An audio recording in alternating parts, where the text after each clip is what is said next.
അതുപോലെ എസ് ജയശങ്കർ, പിന്നെ അജിത് ഡോവലിന്റെ വേറൊരു പൊസിഷനാണെങ്കിലും നമുക്ക് എടുത്ത് പറയാതിരിക്കാൻ പറ്റിയാൽ അങ്ങനെ പല രീതിയിലുള്ള നല്ല ലീഡർഷിപ്പ് നമുക്കുണ്ട്. ഈവൻ നരേന്ദ്രമോദി വന്ന് പിന്നെ 78-79 എയർപോർട്ട് കംപ്ലീറ്റ് ചെയ്ത് എന്ന് പറഞ്ഞാൽ 79 പുതിയ സിറ്റി, അങ്ങനെ ഒരുപാട് ഇന്ത്യക്ക് സാമ്പത്തികമായിട്ടുള്ള ഒരു ഉണർവും കാര്യങ്ങളും വന്നിട്ടുണ്ടെന്നുള്ള കാര്യം കൂടെ മനസ്സിലാക്കുക.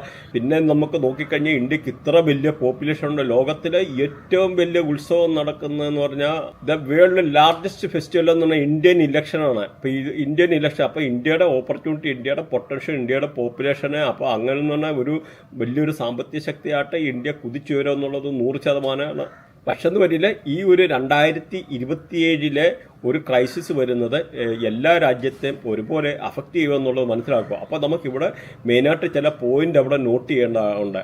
അപ്പം അങ്ങനെ ഒരു സിറ്റുവേഷൻ വരുമ്പോൾ ഫൈനാൻഷ്യൽ സെക്ടറൊക്കെ താഴെ പോകാനും, അതുപോലെ ബാങ്കിങ് സെക്ടറെ താഴെ പോകാനുള്ള പ്രശ്നങ്ങളെ, അതുപോലെ എക്കണോമിക് ക്രൈസിസ്, ജോബ് റിലേറ്റഡ് ആയിട്ടുള്ള ഗ്ലോബലി ഉള്ള പല രീതിയിലുള്ള റെസിഷന്, അതുപോലെ ബാങ്കിങ് സെക്ടർ മാത്രമല്ല ഇൻഷുറൻസ്